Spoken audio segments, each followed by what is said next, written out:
नमस्ते। हमारे आसपास फैले इंफ्रास्ट्रक्चर के इस खास एक्सप्लेनर में आपका बहुत बहुत स्वागत है। आज हम उस सिस्टम के बारे में बात करने वाले हैं जिसे हम रोज देखते हैं, लेकिन सच कहूं तो शायद ही कभी उस पर गहराई से विचार करते हैं। हम बात कर रहे हैं फ्लूइड डायनामिक्स की, वो छिपी हुई दुनिया जो असल में हमारी आधुनिक सभ्यता को चलाती है।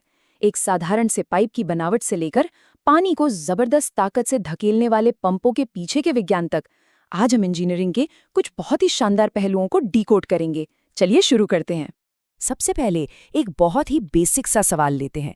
क्या कभी इस बात पर गौर किया गया है कि पाइप हमेशा गोल ही क्यों होते हैं?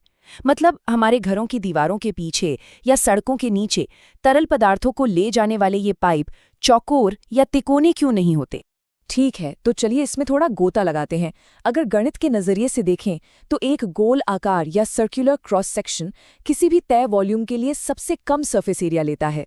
इसका सीधा सा मतलब है इससे बनाने में कम मटेरियल लगता है। लेकिन बात सिर्फ पैसे बचाने की नहीं है, ये शेप हाइड्रोडायनामिक रूप से सबसे ज्यादा एफिशिएंट है। देखिए, एक गोल पाइप में कोई तीखे किनारे या कोने नहीं होते, जिसका मतलब है कि बहाव में कहीं भी अचानक से पानी का ठहराव या स्टैग्नेशन नहीं आता। चौकोर कोनों में पानी रुक सकता है, लेकिन गोलाई पानी को बिना किसी रुकावट के लगातार बहने देती है, बिल्कुल स्मूथ। तो आज के इस एक्सप्लेनर का एजेंडा क्या है? हम इसे 5 हिस्सों में बांटेंगे। पहला, पाइपों का विकास। दूसरा, सही आकार तय करना। तीसरा, हमारा अदृश्य दुश्मन यानी घर्षण। चौथा, हेजन विलियम्स बनाम डार्सी वैसबैक फॉर्मूले की टक्कर। और पांचवा, सेंट्रीफ्यूगल पंप की संरचना। आइए सीधे चलते हैं हमारे पहले हिस्से पर, पाइपों का विकास। पानी या किसी भी तरल को एक जगह से दूसरी जगह ले जाने की ये जरूरत कोई आज की नहीं है, ये हजारों साल पुरानी है। अगर इतिहास के पन्नों को पलटें तो 4000 ईसा पूर्व मेसोपोटामिया में मिट्टी के पाइप इस्तेमाल होते थे। फिर 1700 के दशक में न्यूयॉर्क और बोस्टन जैसे शहरों में लकड़ी के खोखले लट्ठों को जोड़कर काम चलाया गया। उस वक्त जो आसानी से मिला उसी का इस्तेमाल हुआ। लेकिन जैसे जैसे शहर बड़े हुए और पानी को ज्यादा प्रेशर से भेजने की जरूरत पड़ी, ये लकड़ियां फटने लगीं। फिर आया एक बड़ा बदलाव।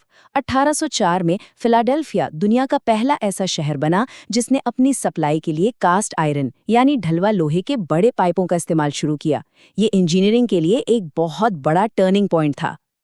अब आगे बढ़ते हैं दूसरे हिस्से की तरफ, इष्टतम आकार यानी सही साइज तय करना। पुराने जमाने में तो पाइप का साइज इस बात पर तय होता था कि किस साइज की लकड़ी या मिट्टी उपलब्ध है, लेकिन आज की इंजीनियरिंग में ये कोई अंदाजा नहीं है, ये एक सटीक विज्ञान है। यहाँ एक बहुत बड़ी गलतफहमी को दूर करना जरूरी है। ऑप्टिमम साइज का मतलब सिर्फ सबसे सस्ता विकल्प नहीं होता, बिल्कुल नहीं। इसका असली मतलब है वो आकार चुनना जो कम से कम बर्बादी के साथ अपना काम कर सके, वो भी सिस्टम की कुछ सख्त पाबंदियों के अंदर। जैसे कि अगर कोई केमिकल ले जाना है तो बहाव इतना तेज नहीं होना चाहिए कि पाइप अंदर से ही घिस जाए, या अगर पानी में कुछ ठोस कण है तो बहाव इतना धीमा भी नहीं होना चाहिए कि वो कण नीचे ही बैठ जाएं। तो सही आकार इन सब चीजों को एकदम सटीक बैलेंस करता है। और देखिए, ये डिजाइन बहुत ही शानदार तरीके से समझाता है कि पाइप का गोल आकार अंदर के प्रेशर को कैसे संभालता है। जब पाइप के अंदर किसी तरल का दबाव पड़ता है तो वो अंदरूनी दीवारों को बाहर की तरफ धकेलता है। पाइप का गोलाकार डिजाइन इस प्रेशर को पूरी परिधि पर बराबर बराबर फैला देता है। इसे हूप स्ट्रेस या सर्कमफरेंशियल मेम्ब्रेन स्ट्रेस कहते हैं। यही वो मुख्य कारण है कि गोल पाइप इतने भारी प्रेशर को इतनी आसानी से और सुरक्षित रूप से बर्दाश्त कर लेते हैं। अब आते हैं हमारे तीसरे हिस्से पर, एक ऐसा दुश्मन जो दिखाई नहीं देता, घर्षण यानी फ्रिक्शन। पाइप के साइज की बात तो हो गई, लेकिन अब हमें उस अदृश्य ताकत का सामना करना है जो लगातार तरल पदार्थ के बहने का विरोध करती है। इसे इंजीनियरिंग की भाषा में हेड लॉस कहते हैं। और यहाँ एक नंबर बहुत काम आता है, रेनॉल्ड्स नंबर। इसमें 2000 का आंकड़ा एक क्रिटिकल बाउंड्री है। अगर रेनॉल्ड्स नंबर 2000 से कम है तो बहाव को लैमिनार माना जाता है, मतलब तरल की परतें बहुत ही शांति से एक साथ बह रही हैं। लेकिन असल दुनिया के चिलर या पानी के सिस्टम में ऐसा नहीं होता। वहाँ बहाव लगभग हमेशा टर्बुलेंट या अशांत होता है, जो इस घर्षण के पूरे गणित को ही बदल कर रख देता है। ये जो घर्षण है ना, ये कोई एक अकेली चीज नहीं है, ये कई चीजों का एक जटिल मिक्सचर है। फ्लूइड का तापमान, उसकी डेंसिटी, उसकी विस्कोसिटी यानी गाढ़ापन, और सबसे जरूरी चीज पाइप की अंदरूनी सतह की खुरदरापन। मज़ेदार बात यह है कि पाइप बाहर से चाहे कितना भी स्मूथ और चमकदार क्यों ना लगे, माइक्रोस्कोपिक लेवल पर उसमें खुरदरापन होता ही है, और यही पानी के बहाव में सबसे बड़ी रुकावट डालता है। तो इस घर्षण को नापे कैसे? चलिए चौथे हिस्से पर चलते हैं, हेजन विलियम्स बनाम डार्सी वेस्टबैक फॉर्मूले की टक्कर। इंजीनियरिंग की दुनिया में प्रेशर ड्रॉप को कैलकुलेट करने के लिए इन दो फॉर्मूलों के बीच एक क्लासिक मुकाबला रहता है। एक तरफ है हेजन विलियम्स। ये इस्तेमाल करने में बहुत आसान है, लेकिन इसकी एक बड़ी दिक्कत है, ये सिर्फ नॉर्मल टेम्परेचर वाले पानी के लिए ही सही काम करता है। बड़े पाइपों या तेज बहाव में ये सटीक नतीजे नहीं देता। और दूसरी तरफ है डार्सी वेस्टबैक।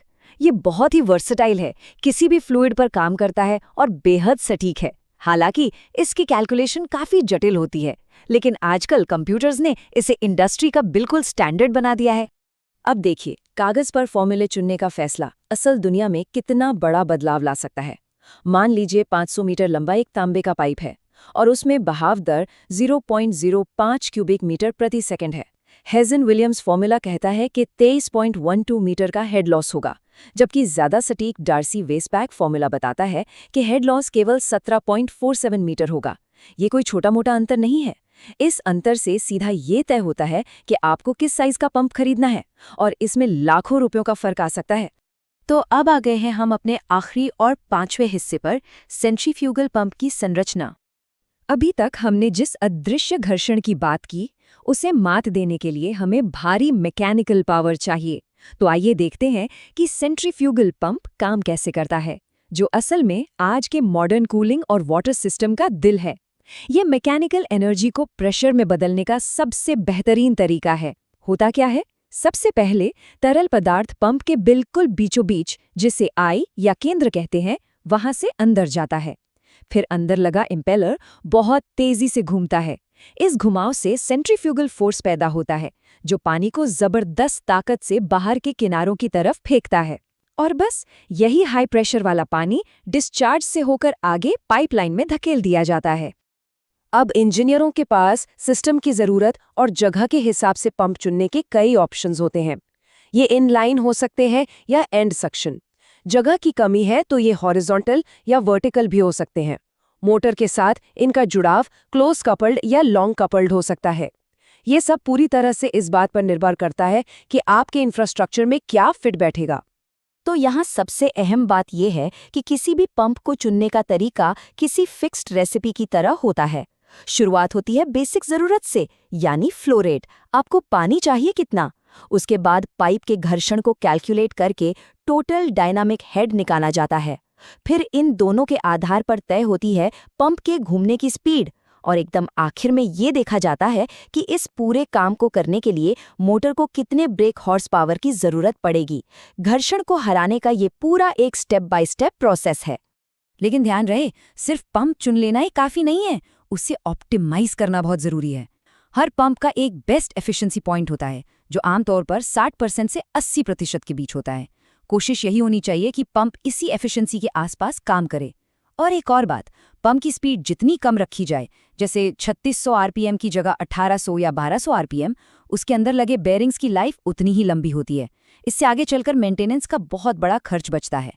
तो इन सब बातों को समझने के बाद जरा सोचिए, ये कितनी दिलचस्प बात है ना। फ्लूइड का वो बहाव और पाइप की दीवारों पर लगने वाला वो हल्का सा घर्षण, मतलब एक ऐसा गणित जिसे हम देख भी नहीं सकते, वो हमारी दुनिया के इन विशालकाय पंपों, मोटरों और मीलों लंबी पाइपलाइनों का साइज तय करता है, जो हमारे शहरों को जिंदा रखे हुए हैं। दीवारों के पीछे छिपी इस बेमिसाल इंजीनियरिंग को समझने के बाद, सच बता रहा हूं, अगली बार जब कोई नल खुलेगा तो पानी का वो सफर एक बिल्कुल ही नए नजरिए से दिखाई देगा।